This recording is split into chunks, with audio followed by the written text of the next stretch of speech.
नमस्कार दोस्तों, मैं नितिन भागवत आप सभी का मेरे इस YouTube मंच पर स्वागत करता हूँ। आज का हमारा विषय है बुखार में खाना खाना चाहिए कि नहीं खाना चाहिए। क्योंकि बहुत सारे पेशेंट आते हैं, पूछते हैं कि डॉक्टर साहब बुखार है, बच्चे को बुखार है तो उसको क्या देना चाहिए, बुखार में खाना खाना चाहिए कि नहीं खाना चाहिए। तो ये बहुत कॉमन एक क्वेश्चन रहता है सभी का, इसलिए हमने सोचा कि इस पर एक वीडियो बना जाए और सभी को इसके बारे में जानकारी दी जाए।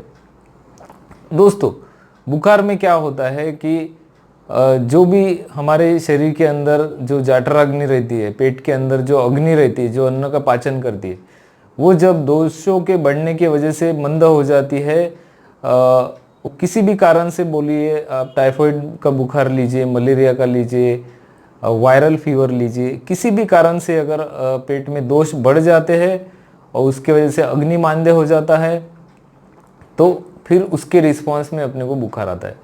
बुखार आना ये क्या है कि जो दोष बढ़े हुए है वात पित्त का, उनको पचाने के लिए शरीर टेम्परेचर बढ़ाता है। तो वो अग्नि जब रस धातु में मिलकर पूरे शरीर में घूमता है तो अपने को टेम्परेचर महसूस होता है। शरीर को गिनने के बाद में टेम्परेचर हमको 100, 102, 103 ऐसा पता चलता है, गिनने में भी आता है। तो ये बॉडी का एक प्रोटेक्टिव मैकेनिज्म रहता है। ये टेम्परेचर बढ़ा के बॉडी क्या करता है, उस जो दोषों को पचाने की कोशिश करता है। तो वो पचाने के लिए उसको शरीर का टेम्परेचर बढ़ाना जरूरी है। इसलिए अब हमको लगता है कि बुखार आया है, उसको हम लोग बुखार बोलते हैं।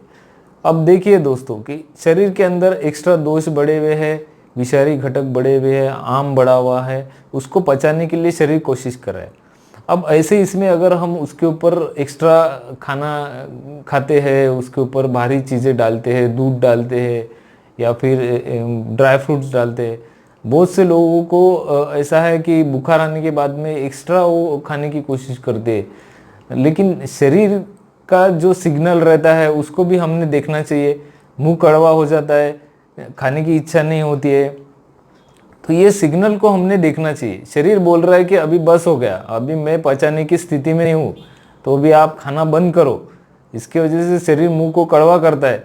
तो हमने ये सिग्नल को पहचान के थोड़ा कुछ टाइम के लिए लंघन करना चाहिए, ऐसा आयुर्वेद का बोलना है। ज्वर में पहली चिकित्सा बताई है वो लंघन बताई है, आदो लंघनम कुर्यात। उसके बाद में बाकी की चिकित्साएं बताई है। क्योंकि जब तक आप लंघन नहीं करेंगे, उपवास नहीं करेंगे, गर्म पानी नहीं पिएंगे, तब तक वो जो बढ़े हुए दोष है उनका पाचन नहीं होगा। और जब तक दोषों का अच्छी तरह से पाचन नहीं होगा दोस्तों, तब तक पूरी तरह से बुखार जाएगा नहीं और आप उस बुखार से मुक्त नहीं होंगे। आयुर्वेद के अंदर बुखार बोलो या ज्वर बोलो, इसको सभी रोगों का राजा कहा गया है। इसलिए अगर ये बुखार अच्छी तरह से ठीक नहीं होता है, पूरी तरह से शरीर के बाहर नहीं निकलता है, तो फिर ये बहुत सारे रोगों को बाद में आमंत्रण देता है। हम लोग देखते हैं कि बुखार होने के बाद में काफ़ी लोगों को अनीमिया हो जाता है, बहुत से लोगों की पथरी बढ़ जाती है, बहुत से लोगों को लीवर में प्रॉब्लम हो जाता है, बहुत से लोगों को पचन के संबंधी कुछ प्रॉब्लम हो जाते हैं, जिसको हम IBS वगैरह बोलते हैं। तो ये सारी बीमारियाँ, बहुत सी बीमारियाँ ज्वर में से निर्माण होती है।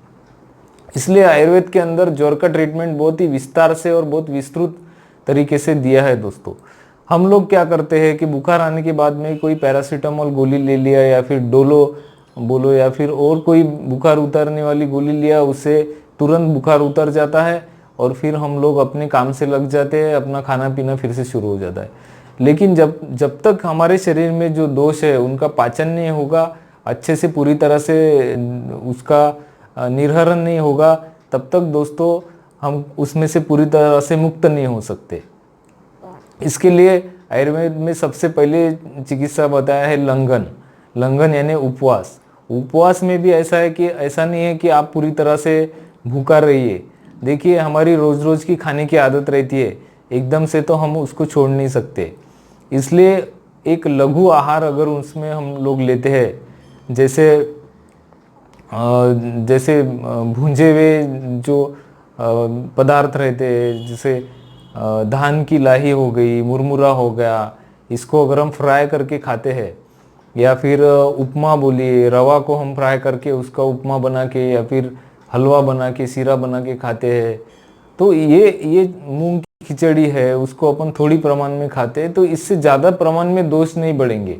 और जो बढ़े हुए दोष है जिनके कारण से बुखार आया है या फिर ज्वर आया है, उसका भी पाचन होने में मदद होगी। तो इसलिए दोस्तों, लंघन करना है, उसके साथ में लघु आहार लेना है, साथ में दोषों को पचाने के लिए गर्म पानी लेना है। और अगर आपको दवाई लेना है आयुर्वेद के अंदर बुखार के लिए, तो बहुत सारी दवाइयाँ हैं, उसमें महासुदर्शन काढ़ा, अगर ठंडी लग के बुखार आया है तो आप महासुदर्शन काढ़ा 4-4 चम्मच दिन में 3 बार गर्म पानी के साथ ले सकते हैं। अगर टाइफाइड जैसा बुखार है, आपको लगता है कि वायरल जैसा फीवर है, सर दर्द हो रहा है, पेट में गर्म लग रहा है, और ऐसे कंडीशन में आप अमृतारिष्ट नाम का दवाई ले सकते हैं। उसको भी 4-4 चम्मच आप 3 बार ले सकते हैं। बाद में टैबलेट की बात करेंगे तो गिलोय घनवटी आप ले सकते हो, महासुदर्शन घनवटी आप ले सकते हो, और संशमनी वटी आती है, वो अगर आपके पास में अवेलेबल होंगी आपके राज्य में तो उसको भी आप ले सकते हो। अगर बुखार ज़्यादा है, 100 से ऊपर किसी किसी को बुखार रहता है, 102, 103, तो उस कंडीशन में आयुर्वेद में एक त्रिभुवन कीर्ति नाम का गोली आता है, वो गोली से भी बहुत अच्छी तरह से बुखार कम हो जाता है। उसको लेने का तरीका ऐसा है कि 250 मिलीग्राम गोली को बारीक करके उसमें हनी और उसमें अदरक का एक बूंद रस का डाल के उसका चाटन लेना चाहिए। अगर किसी को पित्त का प्रॉब्लम है, ज़्यादा तेजाब बनता है, तो उन लोग उसको दूध के साथ में भी ले सकते हैं। और इसके बाद में दोस्तों, ये त्रिभुवन कीर्ति रस हो गया।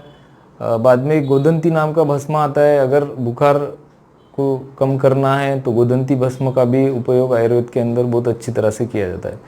उसको भी थोड़ा सा एक चुटकी अगर दिन में 2-3 बार लेते हैं तो बुखार कम होने में काफ़ी अच्छी मदद हो जाती है। ऐसे बहुत सारी दवाइयाँ दोस्तों आयुर्वेद के अंदर है, लेकिन सबसे पहला उसमें जो आयुर्वेद ने बताया है वो बताया लंघन। लंघन आप करेंगे, गर्म पानी पिएंगे, हल्का आहार लेंगे, तो जल्दी से आपका बुखार चला जाएगा। बहुत से लोग आते हैं, बोलते हैं डॉक्टर साहब बुखार है, हम पूछते हैं खाना खा रहे हैं कि नहीं, हाँ बोलते दोनों टाइम खा रहे हैं। मतलब वो जो बॉडी का सिग्नल है उसकी तरफ ध्यान ही नहीं देते, उनको लगता है चलो बुखार है तो फिर भी खाना तो खाना ही है, इसलिए वो खाना चालू रहता है, और जैसा खाना खाते हैं वैसा और बुखार बढ़ता है, और उनके ध्यान में नहीं आता कि बुखार क्यों बढ़ रहा है। तो ये बुखार बढ़ने का कारण वही रहता है कि हम जब खाना खाते हैं तो फिर से डोज बढ़ जाते हैं। तो इस बात को ध्यान में रखना है कि 2-3 दिनों के लिए हमको खाना बंद करना है, खाने की जगह पे हल्का खाना खाना है और गर्म पानी पीना है। उसमें एक वातज ज्वर भी बताया है आयुर्वेद में, कि जिसमें उन्होंने बोला है कि आप टोटली लंघन मत कीजिए, कुछ ना कुछ आप थोड़ा बहुत खा लीजिए। अब वो ज़्यादा डिटेलिंग में आप मत जाइए, आपको सिर्फ इतना ही ध्यान में रखना है कि बुखार आया, हमको गर्म पानी पीना है और हल्का खाना खाना है। ठीक है, तो दोस्तों आई होप आपको आज का टॉपिक अच्छा लगा होगा। आपको टॉपिक अच्छा लगा हो तो आप इसको लाइक कीजिए, आपके दोस्तों के साथ में शेयर कर दीजिए। फिर एक नए अच्छे टॉपिक के साथ में मिलेंगे, तब तक के लिए नमस्ते, धन्यवाद, जय हिंद, जय भारत।